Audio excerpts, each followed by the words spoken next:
I now call the meeting of the Valley Center-Pauma Unified School District to order. The time is 6 p.m., 4 p.m., we'll come back, 5 p.m. We were here, oh boy, it's going to be a long one. A quorum is present, thankfully, and Member Caputo and Member Worthy are absent. Member Worthy will be back for our meeting at 6 p.m. Via tele. Is there any comment on our agenda for closed session? No comment for closed session. Okay, being no comment, we will adjourn to our closed session. Thank you.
good go. 6.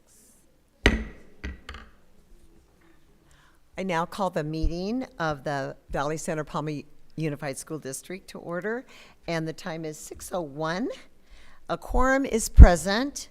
Member Caputo is absent, and Member Worthy will be joining us by teleconference. And we're going to start with the Pledge of Allegiance led by Adrian Pena. Please.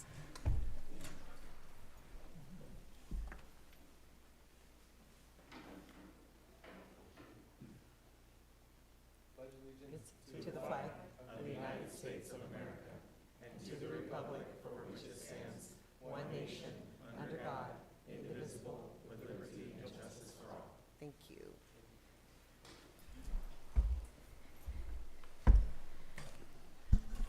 Moving into our reporting out of closed session, report out our statement in closed session. Our board took action on an issue to a notice to a non-election to a probationary certificated employee, a classroom teacher pursuant to Education Code 44921-21, effective at the end of the 2023-2024 school year and directed by the superintendent, our designee, to send out an appropriate legal notice. The roll call vote was as follows.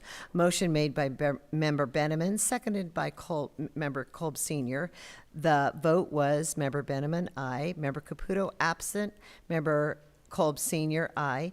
And Member Worthy, absent. And Member Stroh, aye. The next one is reporting out number 2 that we had to vote on, and it was in closed session. The board took action to issue a notice to a non-reelection to 2 temporary certificated teachers pursuant to Education Code Section 44954, effective at the end of the 2023-2024 school year, and directed the superintendent or designee to send out appropriate legal notices. The roll call vote was as follows. Motion made by Member Beneman, seconded by Member Kolb Sr. The vote was Beneman, aye. Caputo, absent. Kolb, aye. Worthy, absent. And Stroh was aye.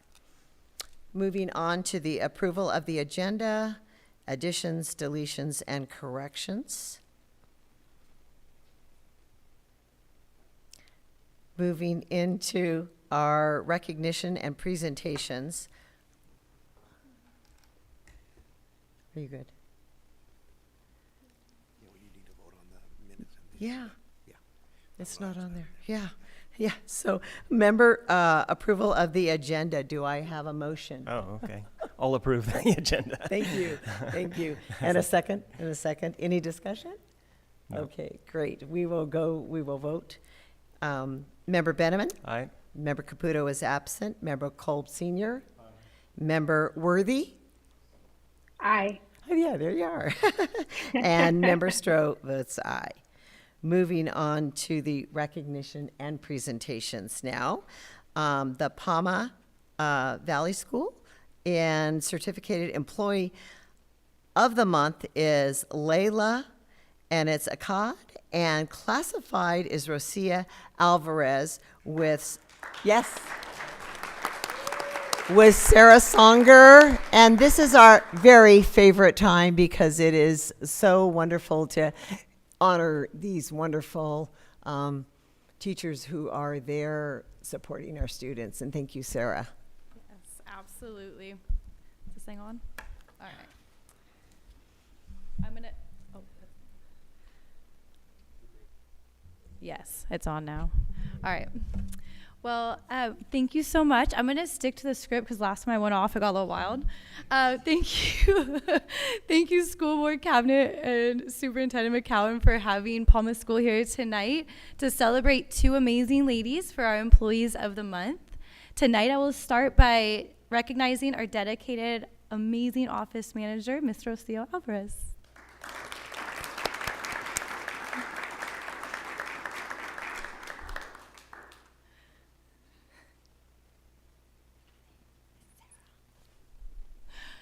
It is with great pleasure that we honor Rocio as our Classified Employee of the Month.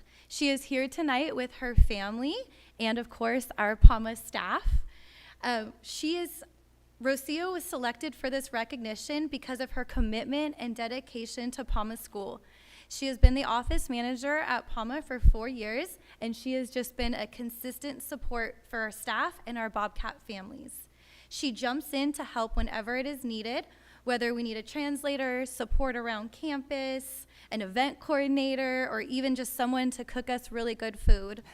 She is always there. In my first year as an administrator, Rocio has been a true gift. Her ability to adapt, learn, and listen has been amazing. Her colleagues say, Rocio knows Pauma families and makes a great connection with them. The connection transfers to our students and staff in such a positive way. She is always a support to staff, and she does it with a positive attitude. She is a rock behind the scenes. Her contributions to our school community are impactful and extremely appreciated. Thank you all for recognizing this wonderful lady tonight. Thank you.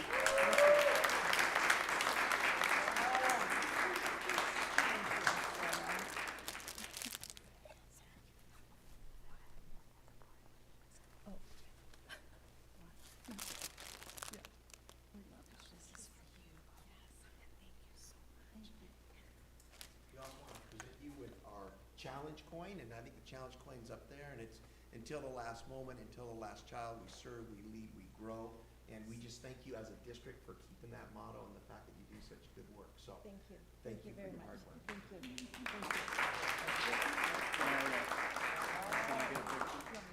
No, actually, I'm the one that, yeah. I'll go behind the roses there. Just where we need another picture with you.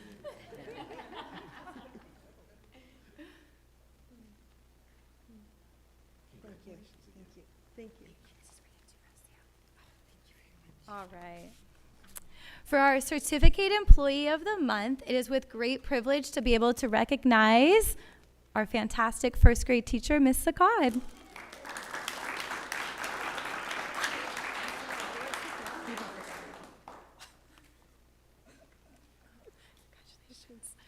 Ms. Saccad epitomizes what it means to be an exceptional educator.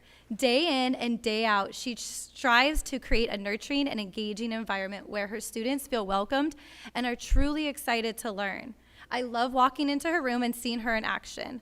Her classroom is not just a place of learning, it is also a place of social growth, exploration, and joy. Layla is a part of many of our school committees, has taken on every PD opportunity available this year, and is also an amazing colleague who supports others with energy and positivity. Her colleagues say, Layla is a fabulous colleague. She is also an innovative teacher and always learning and using the new techniques. She has high expectations for her students in all areas. She is helpful to her colleagues, and I am inspired by her positive attitude every day. I am excited to be here tonight with Layla, and thank you all for recognizing her extraordinary work with our students.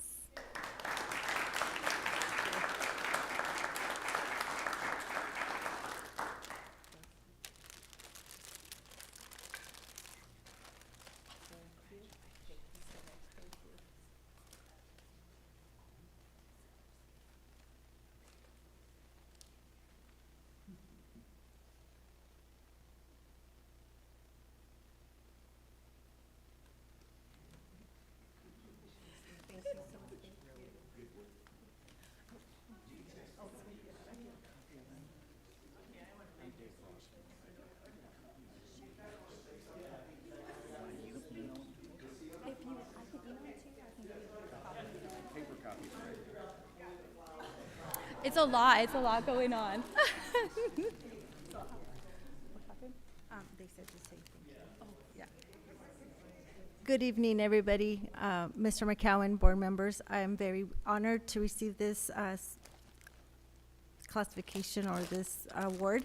I am privileged to work next beside Ms. Songer, and I love working and being part of Pauma School.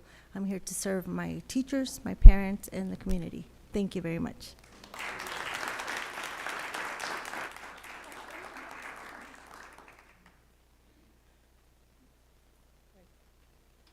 Okay, Hi, good evening, everyone. I have a speech written, and Libby wanted to make sure she heard the speech, so here you go, Libby. This is for you. Well, good evening, everyone. Tonight, I'm deeply honored to receive this esteemed award. I believe that teaching is not just a job, it's a calling that rewards us with the priceless moments of witnessing growth, curiosity, and transformations of young lives. I want to express my heartfelt gratitude to my colleagues at the district and at Pauma, whose support and collaboration have been invaluable on this journey. Your passion for teaching and dedication to our students continually motivated me to push the boundaries of what is possible in the classroom, so thank you. And to our principal, Sarah Songer, thank you for your leadership, guidance, and belief in our mission as educators. And to my family, I got my son and my daughter there, I must thank you for your unwavering support and encouragement throughout my journey in education. So thank you, everyone. Thank you both so much for just your impact on our students and in our school districts. So positive. Thank you. Okay. All right. Well, thank you all very much. Tonight, we're also presenting our board presentation. And let's see. This year, we are presenting our Pauma School Math Project. And this math project included a school-wide commitment to teach the big ideas from Mindset Mathematics, to give pre- and post-performance tasks, to implement additional math routines to build fluency and number sense, to utilize math games for purposeful practice, and to access support from our amazing district math TOSA, Tammy Stryler. The data behind the classroom decision, the data behind the decision to start the project includes how last year teachers across our district participated in a Mindset Mathematics cohort. Data showed higher scores on Eureka math assessments for teachers who utilized the mindset lessons compared to those who did not. In addition, last year's summer school data showed significant growth for students after participating in the summer camp, which used these same lessons. Performance tasks were used to assess students, and you can see here the growth in that short time. Pauma students' math data from the previous school year showed we needed a plan to accelerate learning. This project provided us with that opportunity. A major part of the project included teaching the big ideas from the mindset lessons. This included pre- and post-performance tasks that mirror our rigorous CASP questions. The lessons include teacher instruction and emphasize students working collaboratively or independently to solve challenging tasks. The lessons encourage students to think critically and have a growth mindset, all while building mathematical fluency. This video shows students problem solving during a mindset lesson.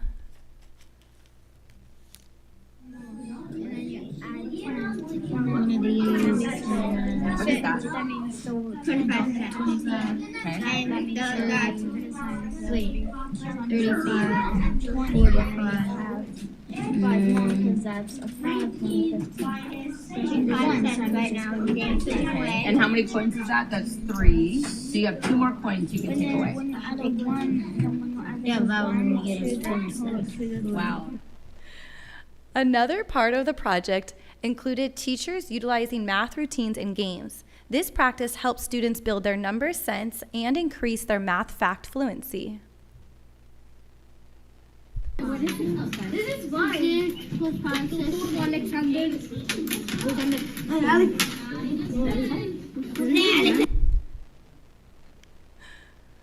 Here you see some of our first graders from Miss Akkad's class practicing their math facts using a dominoes game and explaining their thoughts about this. I like the game more because it helps us count on with numbers, and it really is great for us, and at the end we can support each other, and if they're sad that they didn't win, just to make sure that they can try again. What do you like about the game more, Chris? I like war because we would get to learn this number plus this number. And then we would get to learn more numbers and more numbers plus. I love him. Our current project data includes teacher observations, student work, and performance task data. As you can see, students showed significant growth in math concepts from these pre-assessments to the post-assessments. To conclude the presentation, Ms. Sevilla, our 4th and 5th grade teacher, and her student will explain their experiences with the maths project. So, mindset lessons in our class. And I will say this as a combo teacher, have been so amazing. My kids are learning how to think critically. They are learning their number fluency super duper well. And they just make math so much more fun. And my students believe in themselves so much more. What do you think about mindset math? Math is really good and it should be fun. You could get smarter too. Yeah, I would agree with you, Manuel. Mindset math is the best. So I just want to give a big thank you to everyone who's been a part of this math journey. It was not easy. It included a lot of extra work, and a special shout out to Tammy, who's just been an amazing coach to everyone at our site. Thank you all.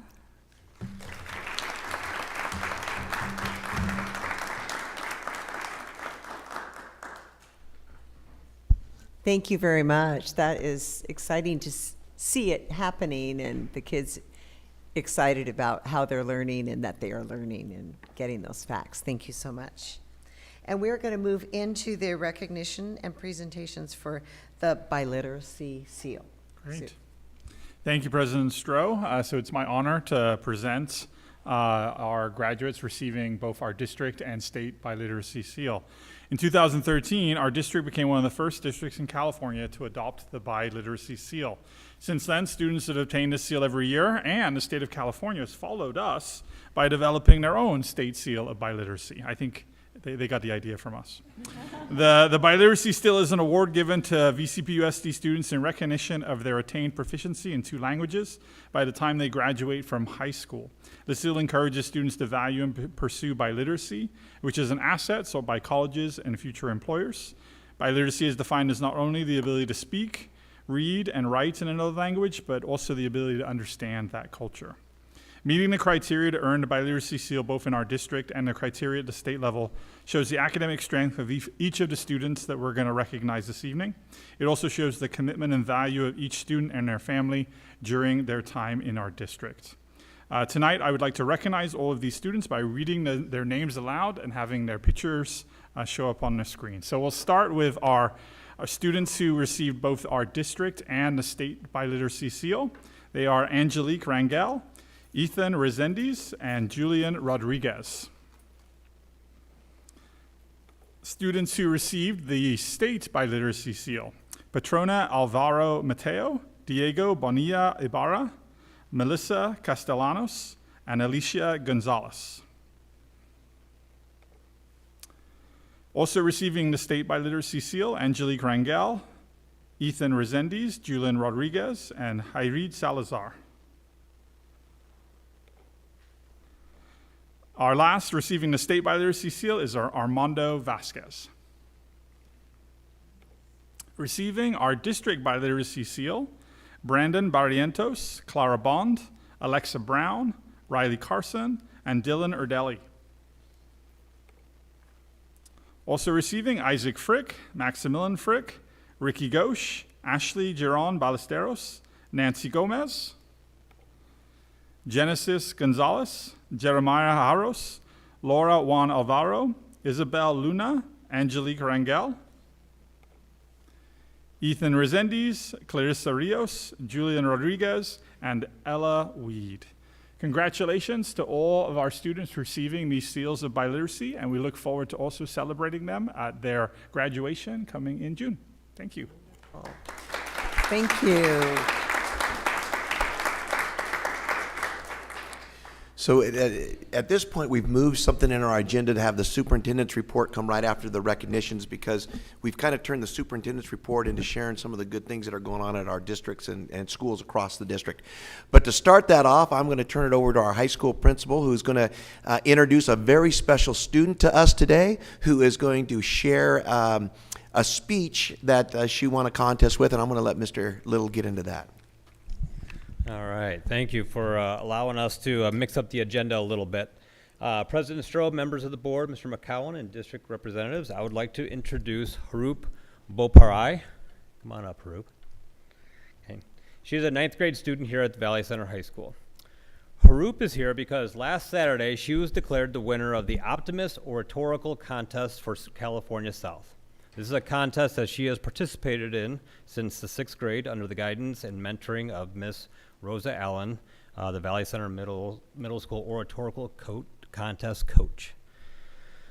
Now, before I get into it, I'm going to take a moment here and I'm going to share a little bit of wisdom or some good words from Miss Allen. Since she's not here, I don't want to take any credit for the wonderfulness of Harup here by any means. And so I'll tell you about her awards first, and we'll get into that. So Harup won as a result of a 4-minute speech on the subject of how to change the world through optimism. As the winner, she received $300 from California South Optimist and a $2,500 scholarship from Optimist International.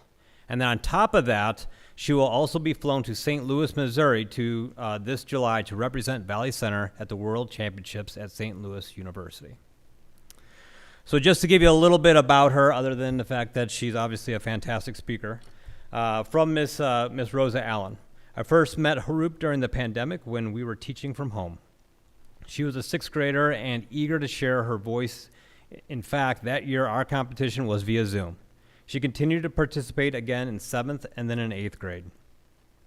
Each year I saw her grow so much in her public speaking. Harup's strength has always been in the way she is able to accept advice and learn and grow from it.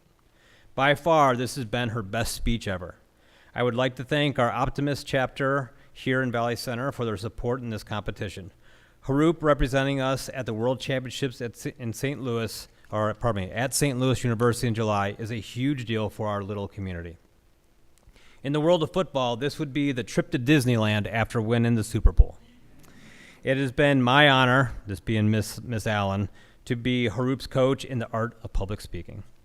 So we are obviously very proud of Harup for this accomplishment. We thought it would be wonderful to invite her here tonight to give you the speech, her award-winning speech. So without further ado, Harup, it's all you.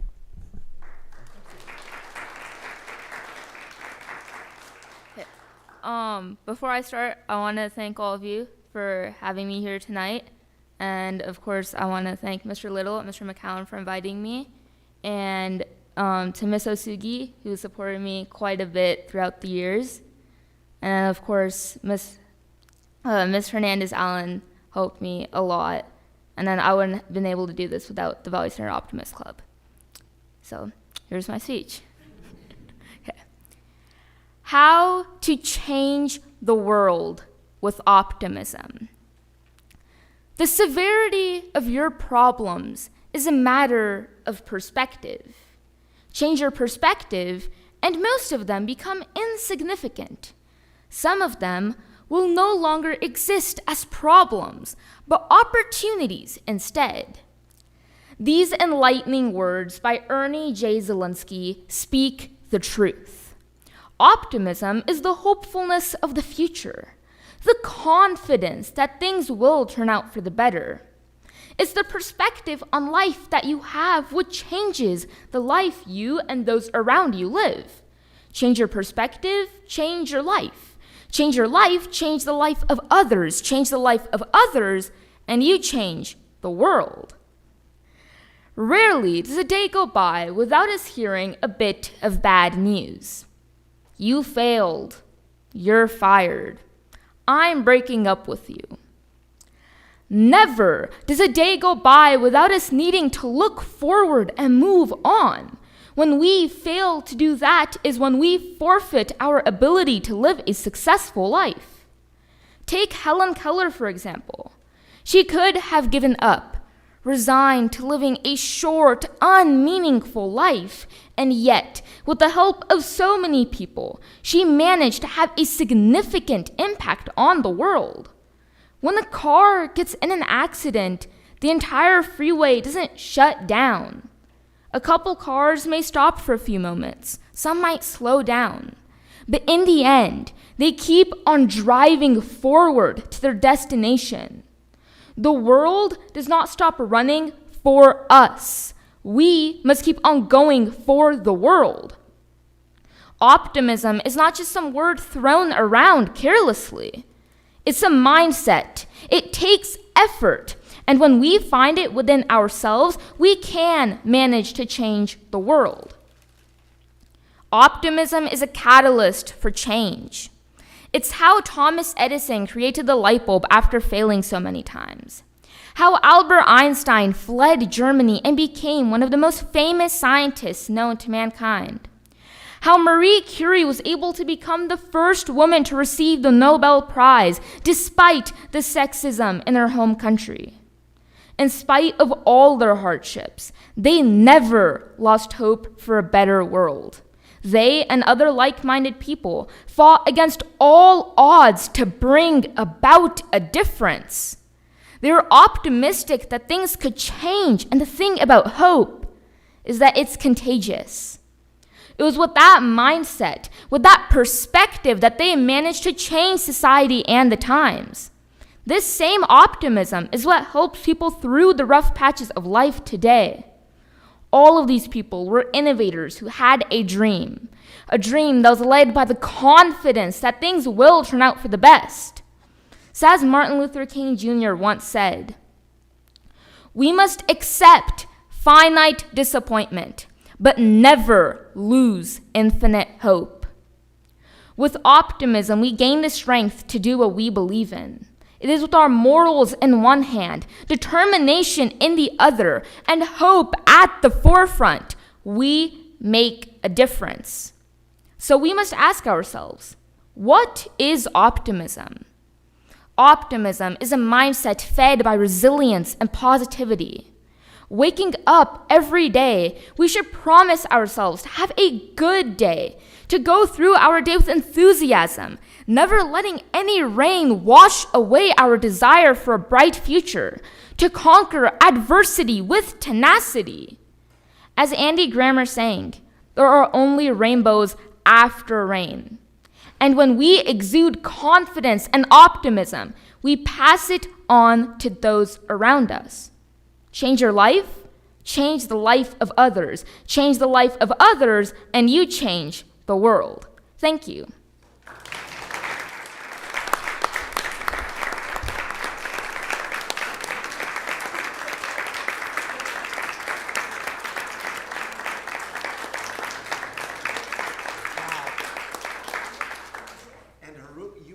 Student that we've given a challenge coin to so far, and part of it has to do with you've just gone above and beyond representing Valley Center School District. I mean, obviously starting in the middle school, but now into the high school, and then going all the way to St. Louis. We're very proud of you. So thank you very much. Oop, let's shake good hand there. Good luck, and you'll keep us up to date on how you do, right? Okay, thank you very much. Thank you.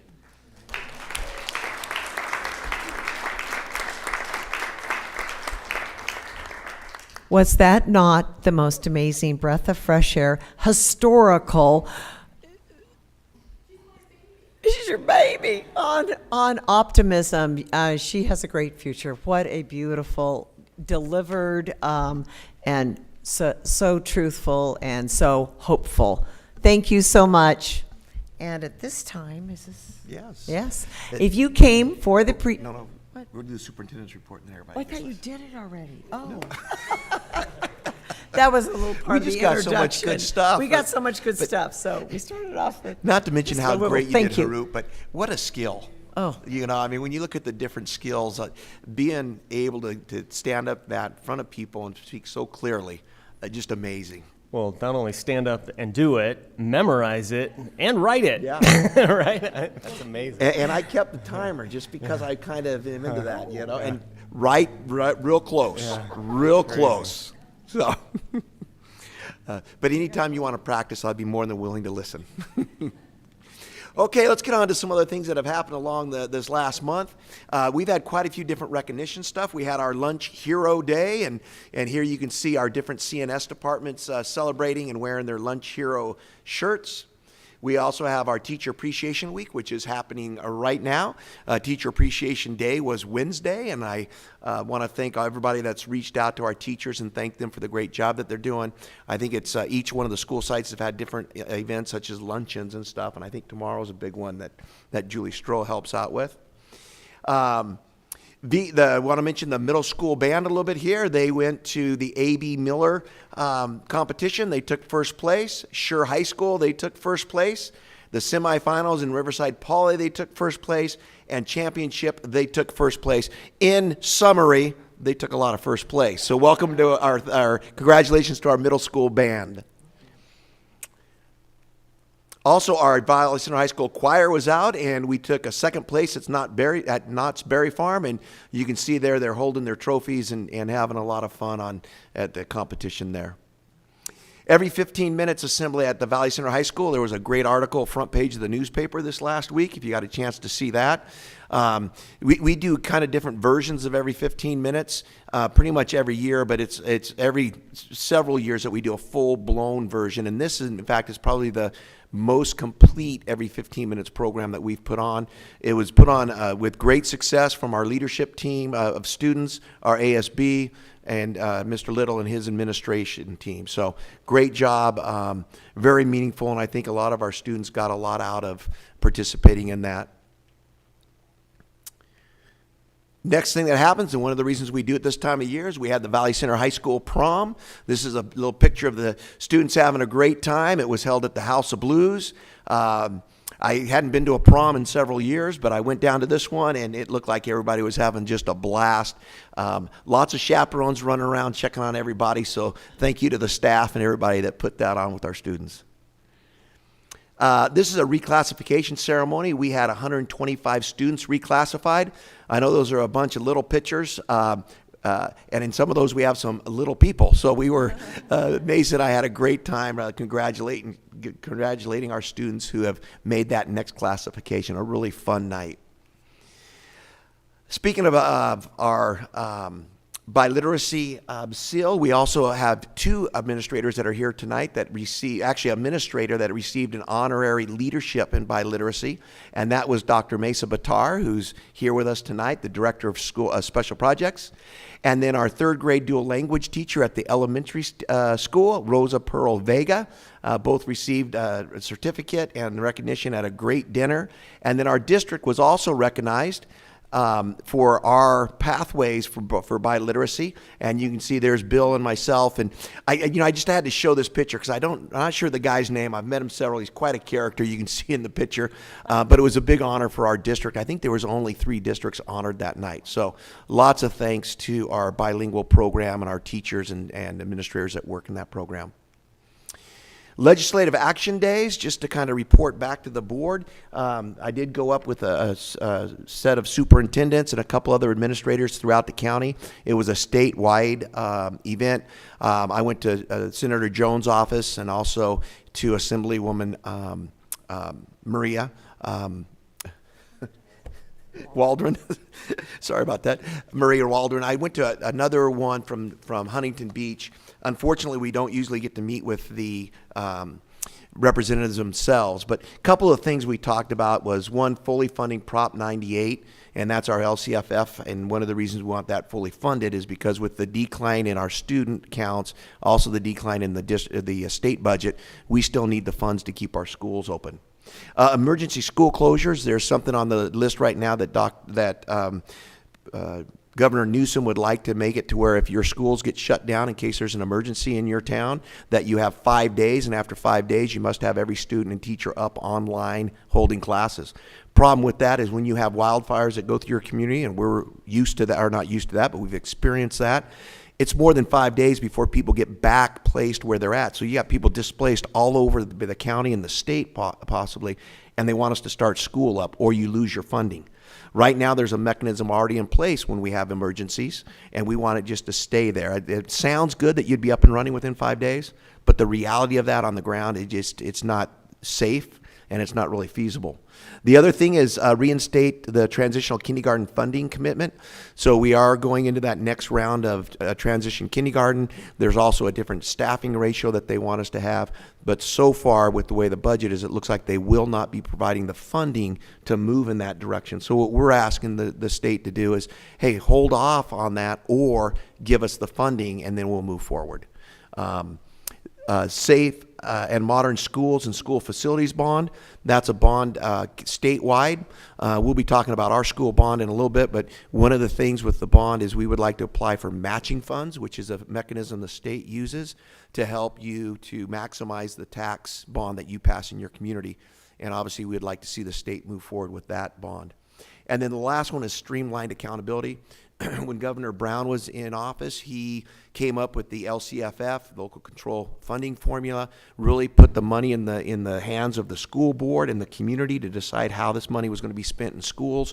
What's happened over the last 4 or 5 years under Governor Newsom is he has kind of handpicked certain projects and then made money assigned to those projects, which then in turn kind of ties our hands as a school board to be able to spend the money where we feel in our community and with our students where it's most appropriately spent.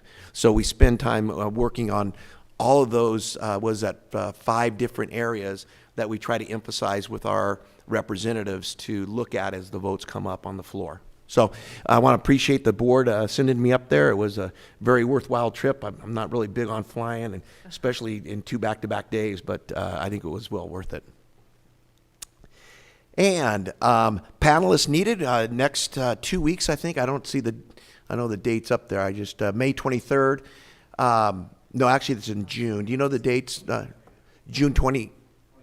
May 28th and 29th is our senior exit interviews, and we always look for community members and people to come sit on panels. It's really a chance for you to see what our seniors have accomplished throughout the TK through 12th grade programs, and then also a chance for our seniors to get the real feel of an interview and an interview process. So if you know any friends out there and you want to maybe come down, spend a couple hours, I think you'll be well worth it. And I think when you leave, you'll see that we really are in a good place with the youth that are going to lead our country someday.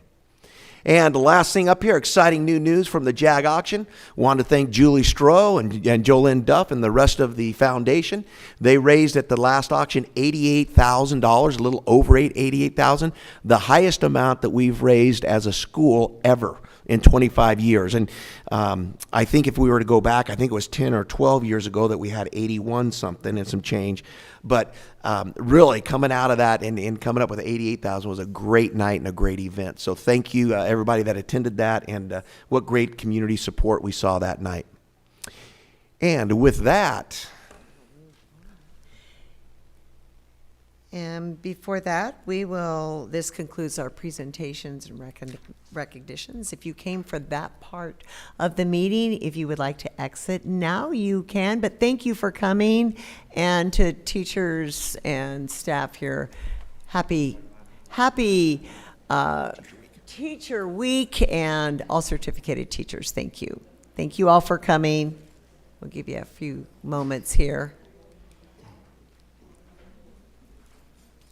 That was the best speech. Oh, wasn't that great? My gosh. Yeah. And it was like you're getting a lesson. Oh my gosh, she was so good.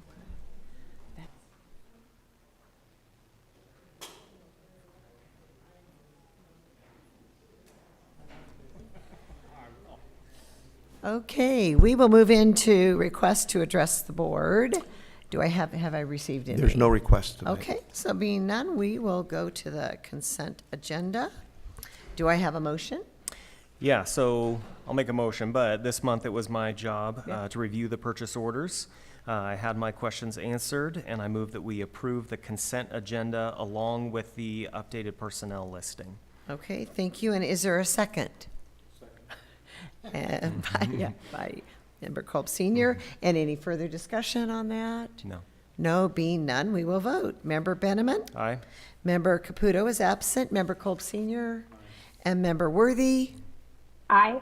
You're still with us. I'm still here. Hi, everyone. Good. And Member Stroh votes aye. Now back to Superintendent's Division. We will move forward with that. Yes, we just want to, we have our upcoming graduations, of course, and so here's a list of them. Our 8th grade grad promotion ceremonies. The Valley Center Middle School is June 12th at 9:30 a.m. Pauma School is Thursday, June 13th at 9 a.m. And VC Prep is Thursday, June 13th at 11 a.m. And then for the graduation ceremonies, we have Oakland Valley Center Prep Thursday, June 13th at 4 p.m. in the Maxine. And the Valley Center High School graduation ceremony will occur at 6 o'clock in the Jaguar Stadium on the 13th. Once again, we have spread these dates out in time so that we could get as many of our board members and people at these. So Nancy will be sending out a sign-up sheet in the next day or two. And if you guys want to check your schedules and let us know which ceremonies you'll be at, we are welcome to see at all of them, but I know it's kind of hard to jump back and forth to them too. But if you can just give us a heads up, then we'll get it placed up for you. And is that it? Okay, and now the board, hold on. I'm done. Okay. The board will conduct its first reading of the following revised board policies and administrative regulations. It's AR 6158, BP 6158. And moving on to educational services, the adoption of the K-8 math curriculum. Thank you, President Stroh. I'd like to invite our Director of Curriculum Instruction, Stephanie McIntyre, to provide information to the board on this item. Good evening, President Stroh, Superintendent McCowan, members of the board. So this slide is the same I shared with you last month, and it's a recap of the process that we engaged in from the beginning of the pilot process, starting with a group of teachers that we gathered in June of 2023 to really look at what do we want out of a curriculum for both our students and our staff. And then we began the process of reviewing materials and making our final selections of the 2 that we piloted. So to refresh everyone's memory, we piloted Envision from Savas, and then we piloted iReady Classroom from Curriculum Associates. And in the end, it was a unanimous recommendation from the piloting committee that we make the recommendation to the board to adopt iReady Classroom from Curriculum Associates. So at the last board meeting, we had an opportunity, we opened up a room to examine the materials, and we made a commitment to have 3 open house style opportunities for community members to come by and view materials. We set everything up in P17 at the district office, and we did have a community member who came by, and we had the opportunity, Tammy and I, to sit down and preview the material, ask and answer questions, and so forth. I will say they left impressed. They said they were very favorable and liked the curriculum. In fact, she said, I could pick this up. She had a kinder first grade. She said, I could teach this. So she felt confident as a parent and a grandparent that she could support her child, which is really nice to hear. So can we go to the next slide? So then the question is, what comes next? So pending board approval of the curriculum, we still have, I put up there again our open house dates, but we still do have the opportunity for any community member who wants to review the curriculum to call the district office, make an appointment, and I'm happy to walk them through the curriculum at any time. As far as our staff, we are planning to offer 2 opportunities over the summer for the staff to be trained on the curriculum. So June 14th, right when school gets out, it's an opportunity to be trained on it, receive their materials, and then they'll have the summer to become familiar if they choose to. We all know teachers, we work over the summer. And then also August 19th, when we come back for the school year, the day before our usual welcome back kickoff assemblies. If anybody is unable to attend in those 2 days, then we will have other opportunities during the welcome back. And as you know, we have our Math TOSA and our team of TOSAs that will be there to support. I also want to acknowledge Julie Tolles is here in the audience. You met her last month. She is from Curriculum Associates, and they're partnering with us as part of the proposed adoption professional learning plan that will be more intensive the first couple of years, but will remain throughout the life of the adoption to continue to make sure that we're using it to the best of our ability and that our staff is trained, especially as we add new staff, with any turnover that happens along the way. So I'm going to go ahead and pause there and see if anybody has any questions for me. It's on that. If more community members wanted to come look at the curriculum, so how do we advertise that to the community, and how do they get a hold of you for coming and looking at that? Well, right now, we do have everything posted on the district webpage, on the school web pages, and we put it out in the Roadrunner. But anybody, all they have to do is call the district office and just say that they would like to make an appointment to view the curriculum. I've already communicated with everybody in the district office and all the school site secretaries who would be answering phones, so they're well aware of how to make those connections. The other thing I'd add to that is Stephanie and working along with Mrs. Stryler are trying to and looking at ways that we can reach out to the parents and give them some professional development on using the math curriculum so that they can help their child at home a little bit more, whether that'll be kind of Zoom meetings or meetings where they can go in and it's just pre-recorded and you go in there and see how to best utilize the book at home. So we're trying to do a couple of different things, and I know our rep here will help us to develop those, but that's one of the outreaches we're looking at, because and Paul called me and asked some really good questions, and the biggest question, or the biggest piece now, is once it's adopted, is making sure that everybody from parent, child, teacher can use it to the max. And so I thought that was a great question when you called me. And to me, that is the huge, big thing that I would have, is that everybody on board, online, collaboratively working together, because that's, those missing links seem to be huge. And the last couple of years, we've had a lot of success having hybrid family learning nights where parents have the opportunity to attend in person or via Zoom. And so we've got a lot of positive feedback, so we'll continue to offer opportunities so like that. you have good response with that? We did for a math learning night. It wasn't necessarily connected to the curriculum, but since the format works, we'll keep doing it. Yeah, okay, that's great, because to me, I'm excited that it's just gonna really increase our scores and ability for people to do math. Yes. Okay. All right, thank you very much. Appreciate it. Thank you. Okay, so with that, for the adoption of the K-8 math curriculum, do I have a motion? I so move. Okay, and a second? Okay, and any further discussion? I'm excited. Yeah, I think this is very exciting to move forward in a positive way. Let's vote. Go ahead. One thing we would like to add, and it just didn't quite get out in the presentation, but we do have a rough estimate of the cost, and it's about 1.1 million. Is that right, Mr. Heller? $1,666,210. So what we're letting the board know, by adopting this curriculum, we will not go over that 1.6. Not 1.6. 0.06. Oh, whoa. 1,600,000 some change there. Okay. So we'll keep it under that. Okay. And that is a 6-year contract, correct, Mr. Elwood? That's correct. Okay. And that's inclusive, right? Because I know Yes. Eureka has little PD pieces and and- parts. And Yeah, so that contract includes the curriculum itself, manipulatives, general materials and supplies, and also ongoing professional development over the total term of 6 years. Okay. And so a question I have is that ongoing professional development, is that, how do I say this?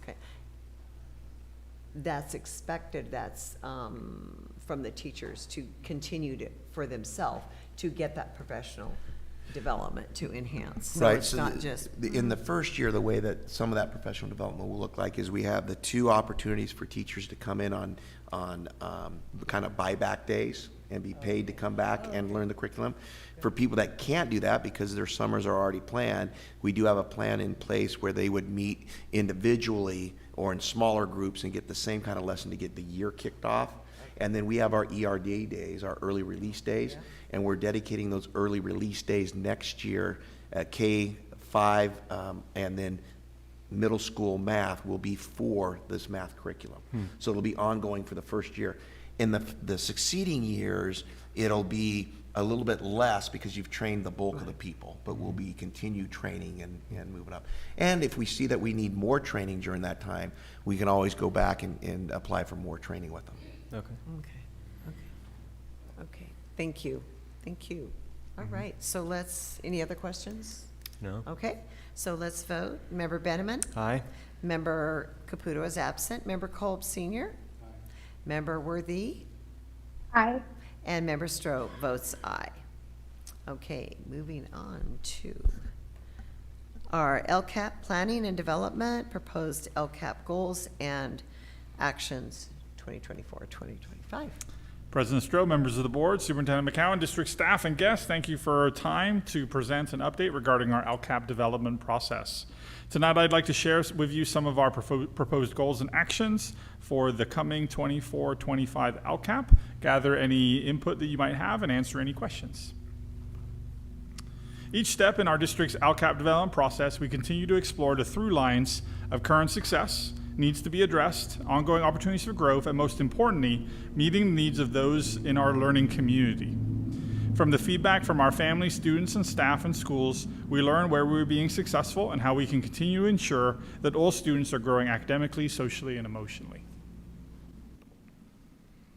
We have moved through many of the steps to develop next year's LCAP, starting with our review and analysis of metrics and data, listening to the input provided to us from our advisory groups, families, staff, and students, and now moving into working with the San Diego County Office of Education, starting a draft review process.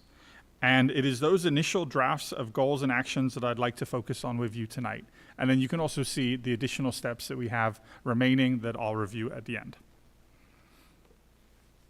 As a starting point, I'd like to review our district's metrics that are elements of both the development and monitoring, in addition to ways that we collect input and gather kind of how we want to move forward. LCAP metrics are a combination of state and local measures. This includes outcome data from the previous year on the California Schools dashboard. You can see kind of an example of what that looks like there on the left. This provides us with indicator color levels, red through blue, based on end-of-year data and increase or decline from the previous school year in various areas. Dashboard measures are also disaggregated into student groups by the same color level indicators. Any measure or student group that falls into the red indicator level are of particular concern to us, and our LCAP is designed to address each of these areas with actions and monitoring in place going into the next school year. Local metrics are also a big part of our metrics for the LCAP. They include survey feedback, assessments that we implement locally that connect to the curriculums we use, report cards, grades, additional diagnostic and monitoring tools that we have placed in classrooms, and monitoring of outcomes and participation in various programs, and local initiatives such as our work this year in PBIS. School site plans align to all of these metrics as applicable, and also address the information from the California Schools dashboard related to that specific school's data. So a lot more alignment going into next year between all of these plans. For the 24-25 LCAP, which is the start of a new 3-year cycle, several changes have been made by the state.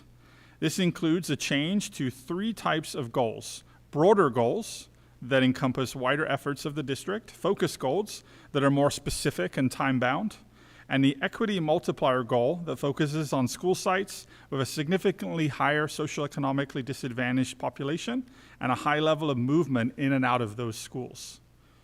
All areas and student groups with red indicator levels on the California School dashboard must be addressed, and actions and metrics must be listed for English learners and long-term English learners.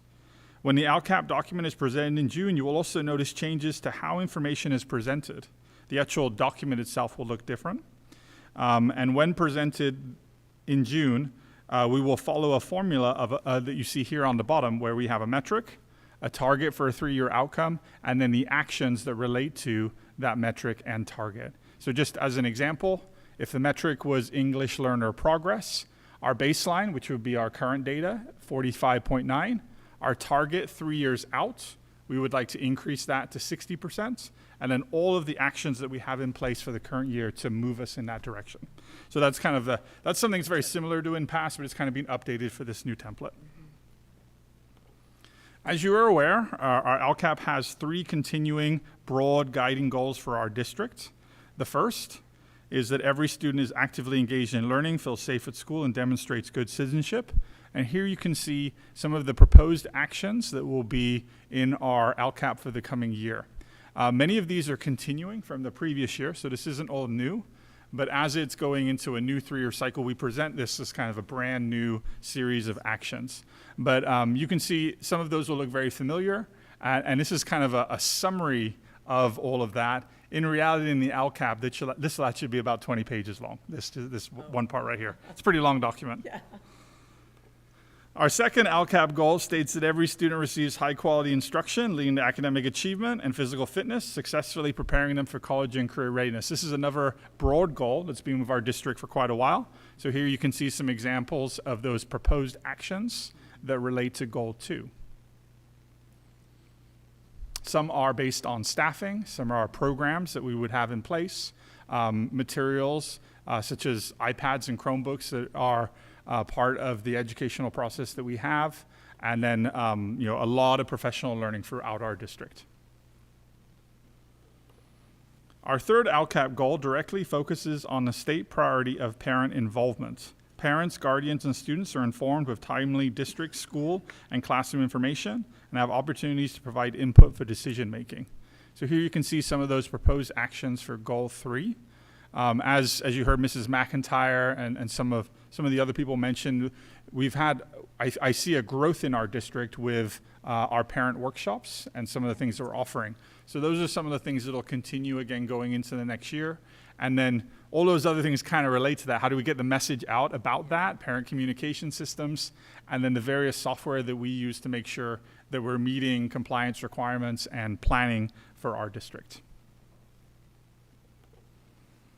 Started in the current LCAP, an additional goal around students eligible for special education, also referred to under the state student groups as students with disabilities. This goal originally came out of our differentiated assistant process, but we have decided that this is a goal that will continue coming into the next year. But this time we've transitioned the language to meet that focus goal language, so you'll see a little bit more of kind of that time-bound language. By the end of the 2026-2027 school year, increased students served in their least restrictive environment that includes standards-aligned instruction, enabling students to meet or exceed state standards. So again, we're kind of calling the play as to where we want to be specifically as we move through the next 3 years. And here you can see some of those proposed actions related to that goal. Some of those have changed since the previous year. One of the kind of the new pieces there would be reviewing our current master schedules at our school sites, seeing how we can work on meeting that goal of increasing students being served in the least restrictive environment. And then also you can see an update to some of the professional development and learning actions that we have coming forward. So a new proposed focus goal for the coming year will be around the work on a specific measure on the California Schools Dashboard, the College and Career Indicator. By the end of the 26-27 school year, we will increase the percentage of students who are prepared for college and careers as measured by the College and Career Indicator to 60% or higher, with a focus on students groups listed on the California Schools Dashboard. So it's kind of a lofty language, but hopefully you get kind of the idea. We're just kind of pulling out a piece from another goal and saying, hey, this is a specific target area, and we want to list some of those specific actions and ways that we're meeting that. And so you can see there, just one to highlight, kind of a big transition going into next year is a new program called the California College Guidance Initiative, which is a way to monitor how students are meeting A through G requirements, making sure parents and students have access to that information too, providing college and career exploration, financial aid support, and an additional support and training for our staff. The last goal that I'd like to present is kind of that new type. We call it the equity multiplier goal. So the local control funding formula, LCFF, equity multiplier, provides additional funding to local educational agencies and districts for allocations to school sites based on the previous year around something called non-stability rates, which I mentioned is kind of the movement of the student population in and out of the school, and also those schools that have a high socioeconomically disadvantaged population of students. This new source of funding is required to be addressed in the LCAP with a goal and applicable actions. For our district, 2 schools will receive this additional funding, Oak Glen High School and Valley Center Prep School. The goal we have developed is, by the end of the 26-27 school year, Oak Glen High School and Valley Center Prep will, as applicable, improve academic performance, school climate, and student engagement for all students with an additional focus on the student groups as indicated on the California Schools dashboard. Here you can see some of the proposed actions. Again, a lot of actions that you may see in other areas, but being that this is also a focus goal, these are specifically targeting those actions at those school sites. It's exciting to see that these school sites will receive additional supplemental funding, and the work that will be done through the actions listed will have many positive impacts for the students at these 2 schools. As we move closer to the end of our development timeline, we are making sure input and needs are being reflected in our future LCAP, and that's not a process that is done. So we're still collecting that input and still hearing things, and additional adjustments might be made. This will cover kind of moving in through the next 3 years. There's a lot of work done with our business office around the financial aspects of our LCAP. So I'd like to thank Michael Aviles and Laura Onzo for their help in kind of putting all of this financial side of this together. And then, also a big thank you to all of those people who give us feedback, and then our district ed services team and everybody who's kind of part of that process of this development. The timeline will come to an end in June when we will open our LCAP draft for public hearing at a special board meeting on June 17th. And then again at a regular meeting on June 20th, the board will be presented with the final draft of the LCAP for your approval. Following that, it will be sent to the San Diego Office of Education for a final review. Thank you for this time to provide you with this update, and I'd be happy to answer any questions that you might have. Thank you very much for the very thorough and inclusive. I try to be thorough. Yeah. Are there any questions does anyone have? I have kind of a ridiculous question, but I'm going to ask it anyway. You said each goal is roughly 20 pages long. Is that just like the way it's always been done? That's just how is there a reason it's not just 1 page, or? So I think there was something that was being discussed in the state about reducing some of this work. I would say it has gone longer. This particular LCAP template is considerably longer than previous years. What happens is a goal is listed, all of the actions are listed, all of the metrics for that are listed, and then essentially we have to re-explain it in lots of different ways to meet different state criteria or requirements. So there's a lot of repetition. That's why each goal ends up being so many pages in the LCAP itself. I wish there was a way to make it So shorter. it's the state's fault, not our fault. And I was going to kind of bite my tongue. In fact, I was biting my tongue. But this report used to be 15 to 20 pages. It can range anywhere now, depending on the district, to 150 to 250 pages. Wow. On top of that, there's also up to another 170 reports that need to be done just for the different monies that we get. They're not nearly the size of this, but that was the whole thing in the legislative action days, is to try to get the state to look at the Department of Education and say, hey, can't we just narrow this down instead of the district spending so much time and energy, which is money, going through all these reports? Let's just narrow it down and make it one report that covers everything, or almost everything. So that's what we're moving towards. But yeah, Mark has done a great job, and the team, because this report has become really a job on its own. Wow. Yeah, but great job, guys. All right. Yeah. Thank you for your hard work on that. Okay. Anything else? No? Okay. We will move to the course approval for high school American Sign Language. What? That's a vote. Sorry about that. Here. We did the math curriculum. Is there a vote on that or not? You gotta do the math. No, we did that. Mark, did we need to vote on the 2 new curricula? No, it's, the 2 new curriculums are just being presented as a first read. Thank you. Okay. Yeah, so we're good. Okay, so moving forward to the high school American Sign Language, ASL 4, and course approval for the high school personal fitness, and that's yoga and Pilates. Do you expound on that, or we're just moving forward? Sure, I'm happy to answer any questions. So these are the ASL 4 course. We currently have ASL 1, 2, 3 at our high school. And there has been students and a teacher who have said, would it be possible to add a 4th year? I see Dr. Batar in the audience. One of the huge bonuses to our students is the students can actually qualify under the biliteracy seal because there will be a 4-year program in sign language. So it's a huge benefit to them. And then just that ability to kind of move through multiple years. We've had students who want to go into translation programs and things like that. So this is also almost kind of a little bit of a career path in some ways. And then the personal fitness yoga Pilates course, that really came also from within the student body. Students requesting, is there, personal fitness is a wonderful course and we'd just like to maybe try something. And, this kind of idea of, addressing physical fitness in different ways. Yeah. And so I know we have a teacher who's really excited and students are really excited.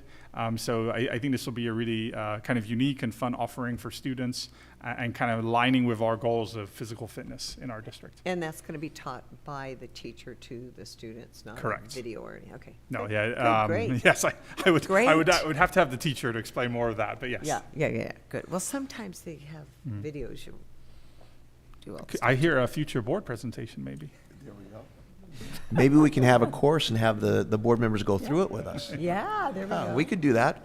We just need just 5 mats, and we'll set you up. I can't even touch my toes, much less do We'll get you. yoga.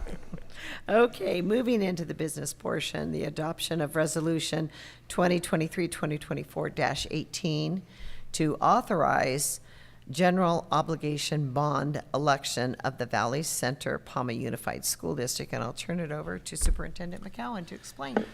Well, and as we saw, well, actually the board has heard several different presentations on going out for a bond. It started with our facilities long-term plan that we worked through. Actually, this goes back to probably the month or two before I became superintendent. I was at a meeting with Mr. Dale Scott, who's here this evening to answer any additional questions we have about the need for a bond. At that point, we didn't feel that it was something that we had the need for at that point or the direction we wanted to go for sure. We've spent the last 5 years or so going through our facilities and trying to figure out how do we upgrade them. And so we're at the point now where we're ready to move forward and look at going for a bond. Michael and I have sat through 2 classes with the San Diego County Tax Association to learn more about your independent community group that would oversee the bond, learn more about the bonds, how they're given. I know our board members have gone through similar courses. I think Michael and I have 2 more sections to go through. And so with that, I turn over to Mr. Dale Scott, if you have anything to add.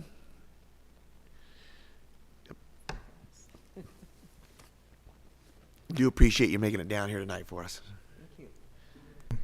Is this on? Yes. I do have just one thing. I came in a little late, so I'm not sure. Do we have a member that's attending the meeting by video or? Okay, good. As I mentioned before, just to remind you, when they passed the law that lowered the threshold to pass a school bond from 2/3 to 55%, they increased the threshold of what approval is needed by the board. Used to be a simple majority, and now it's a 2/3 majority. So, and it is the number of seats on the board, not the number of members. So you have 5 seats. It takes 4 votes to pass the measure and put it on. So it's clear. The resolution is fairly standard. It's been in its form in terms of the pieces of the puzzle. It has the ballot language. It has the project list. We've worked greatly together with all of the administration trying to put this together. I'm happy to answer any questions you might have about the resolution. Once it is passed, it will then be filed with the county elections division, and it'll be on the November ballot. We say the November ballot, but ballots now come out in October, and there's this month-long election that occurs now, but we still say the November ballot. So I'm happy to answer any questions you might have.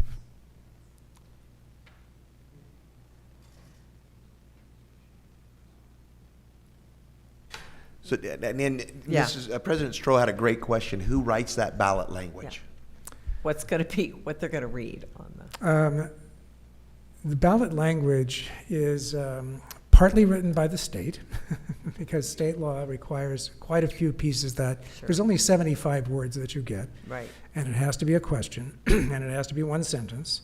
And about, I'd say about half of it is regulated as to what the state requires. The rest of it is written in combination with our office, and then we have proofers, editors, et cetera, looking it over. And then it goes to council, and then it goes to the district for review, and then it goes to you. Okay, so that's, And- I know the wording, go ahead. And each one of those steps can edit it along the way, or? It is greatly edited. Oh, okay. Yes. Proofing it.